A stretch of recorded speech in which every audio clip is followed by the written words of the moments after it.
샬롬, 밤새 평안히 주무셨습니까? 요즘 무더위 속에 열대야가 지속되고 있는 가운데 여러분 밤잠을 아마 못 주무셨을 것 같아요. 그러나 오늘도 하나님의 말씀을 붙들고 온전히 시원하게 승리하는 하루가 되시기를 바랍니다.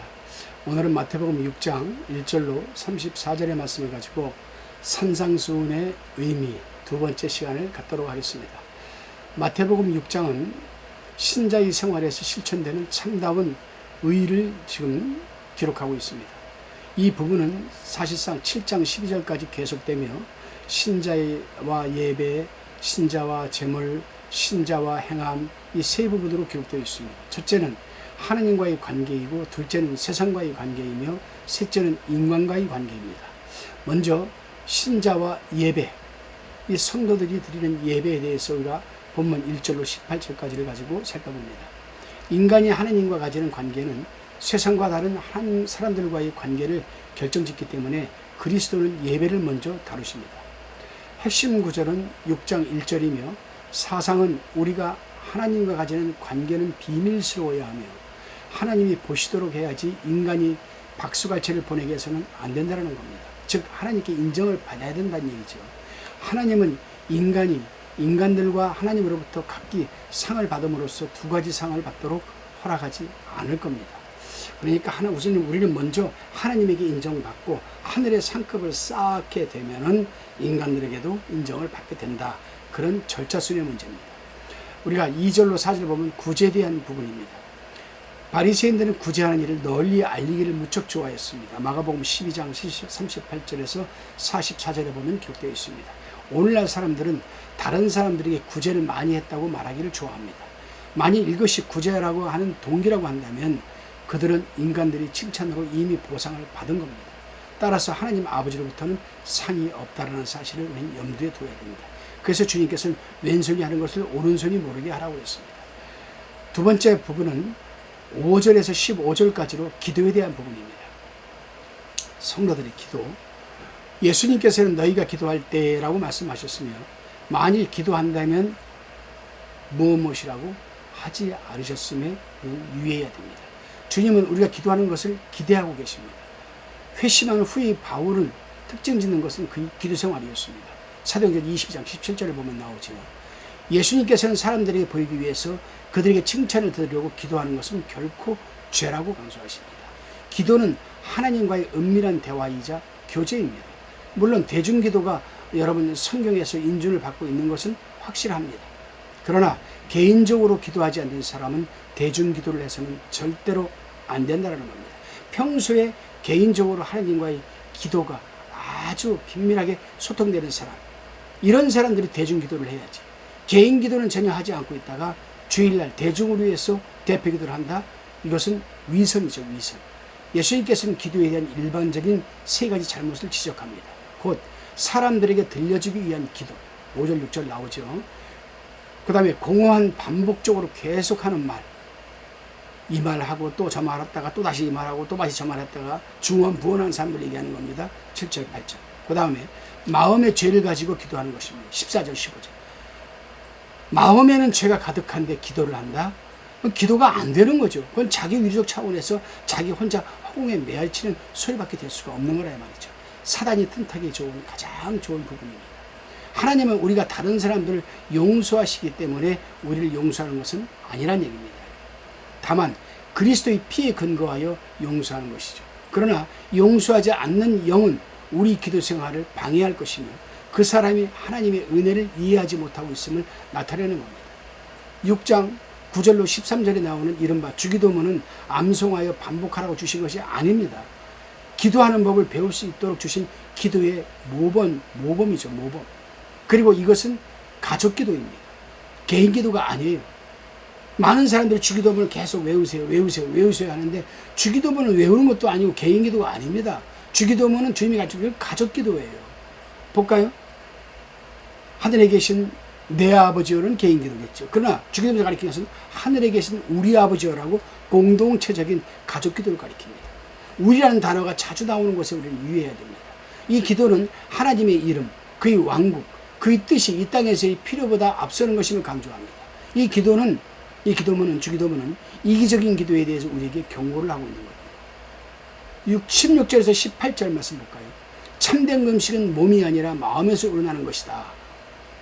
요엘서 2장 13절, 이사야서 58장 5절 읽어보십시오. 신약 그리스도인들에게 있어서 금식이란 기도 및 다른 영적인 실행을 위한 준비일 뿐으로서 그것 자체가 어떤 공덕이 되는 것은 아닙니다. 19절로 34절에 보면 신자와 이제 성도들이 다루는 재물에 대해서 말씀을 합니다. 너희는 먼저 그의 나라와 의의를 구하라. 그리하면 이 모든 것을 너희에게 더하시리라는 말씀이 있습니다. 이 말씀은 너희는 무엇을 먹을까 입을까 마실까 염려하지 말라. 이러한 것들은 이방인들이 구하는 것이라. 너희는 먼저 그의 나라와 의의를 구하라. 그러면 이 모든 것을 너희에게 더하시리라.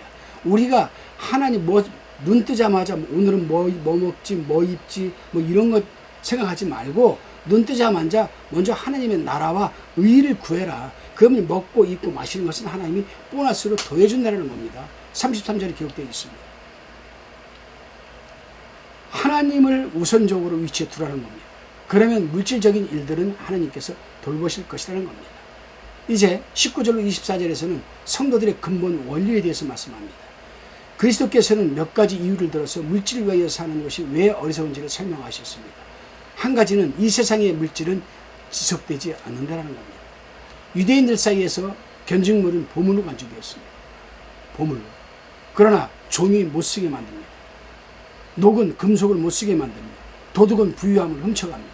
그러나 하나님의 영광을 위하여 사용된 보물은 영원히 지속되는 천국에 투자하는 것이라는 뜻입니다. 사람이 그의 부를 어떻게 사용한지를 보면 그 사람이 가지고 있는 물질을 어떻게 사용하는 것을 보면은 그의 마음의 상태를 알 수 있다고 합니다. 그가 자기의 돈과 시간을 사업하는데 또 세상적인 것에 사용하고 하나님을 등한히 여긴다면 그의 마음은 그의 사업에 있는 것이고 세속에 있는 것이지 하나님께 고정되어 있는 것은 아닙니다. 한 눈에 대한 예화로서 창세기 13장 5절에서 18절에 나오는 아브라함과 롯을 비교해 보십시오. 여기서 말하는 눈이라는 마음에 품은 뜻을 가리키는 것으로서 하나의 눈, 싱글 아이, 그 하나의 눈이란 영적인 일에 고정된 눈을 뜻합니다. 이는 야고보서에 나오는 두 가지 마음과는 반대되는 것이죠. 23절에 나오는 악은 단순함의 반대 의미로서 죄악된 입장을 암시하고 있으며 이중적인 시각을 뜻하는 겁니다. 24절에서 예수께서는 두 가지 방향을 동시에 볼 수 없으며 두 주인을 동시에 섬길 수 없고 하나님을 위하여 살면서 동시에 물질적인 부를 위하여 살 수는 없다고 분명히 경고하고 있습니다.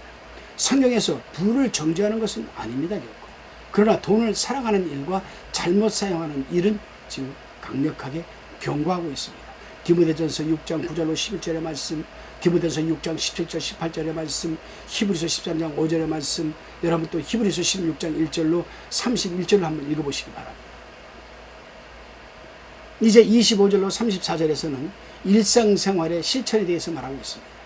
그리스도께서 그러므로라고 말씀하시는 것은 이 원리를 우리 일상생활에 적용시키고자 하심을 암시하는 겁니다. 곧 물질에 대하여 염려한다고 해결되는 것은 아니므로 염려하는 일은 어리석은 일임을 여러분 보여주는 것 아니겠습니까? 그래요. 우리가 생이란 음식이나 옷보다 훨씬 귀한 것들로 구성되는 것임을 여러분 상기시킴으로써 우리의 가치를 정당하게 여러분 이 평가함으로써 여러분 예수님께서 말씀하십니다. 예수께서는 가난하셨지만 얼마나 행복하고 평화스러우셨습니까? 얼마나 부하셨습니까? 여러분. 바울은 그가 가난하나 많은 것을 이룬다라고 말했고 여러분 바울은 그랬어요. 풍부에 처할 줄도 알고 비천에 처할 줄도 안다. 그렇게 말했습니다. 누가복음 12장 13절로 21절은 참된 부요와 불확실한 부요의 구별되는 점을 말해줍니다. 여기서 참된 부요는 영적인 것이고 불확실한 부요는 물질적인 것을 의미하는 것이죠. 그리스도는 꽃, 풀, 새와 같은 자연들을 하나님께서 돌보신다는 데에 주의를 돌리시면서 너희는 이것들보다 귀하지 아니하냐 하물며 너희일까 보냐라고 말씀하십니다. 그렇습니다, 여러분. 천부께서는 우리의 필요를 아시죠.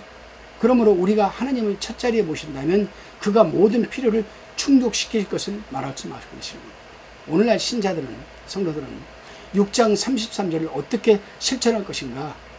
매일 처음 시작될 때 하나님을 첫 자리에 모실 수 있을까 없을까? 있다라면 그것은 기도와 말씀을 묵상하는 것으로 하루 시작하는 것이죠. 여기에 여러분 무엇을 먹을까 입을까 마실까가 보장되고 보너스로 주어지는 거라는 사실입니다.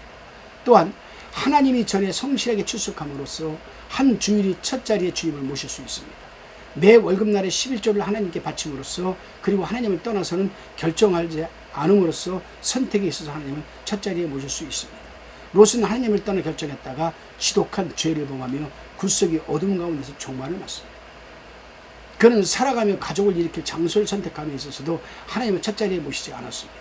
오늘날 사람들이 찾는 물질적인 일들에 대해서는 영적인 일들과 평행을 이루어야 합니다. 우리는 육신을 위하여 음식물을 공급하는 것과 그런 것과 같이 마음에 감추어진 속사람에게 영적인 음식을 공급해야 되지 않겠냐 이 말씀입니다. 우리가 몸을 감싸는 육신의 옷으로 장식을 하듯 영의 옷으로 자신을 규모 있게 입혀야 됩니다. 육신이 물을 마시듯 그리스도께서 제공하신 영의 생명수를 마시게 된다면 그 사람은 건강도 최고고 또 육신도 최고고 범사도 잘 되고 강건한 삶을 영위하면서 장수하면서 하나님의 사명을 이루어갈 수 있음을 명심하시기 바랍니다. 기도하시겠습니다. 주님, 오늘도 살아계신 주님의 말씀으로 하루 시작합니다. 오늘도 제가 무엇을 먹을까 입을까 마실까를 염려하지 말게 붙들어 주시고 인도하여 주시옵소서. 세상적인 것들보다는 영적인 일에 마음을 두게 하시고 하나님의 일 위해 먼저 구하고 일하게 하옵소서. 감사드리옵고 예수님의 이름으로 기도드리옵나이다. 아멘.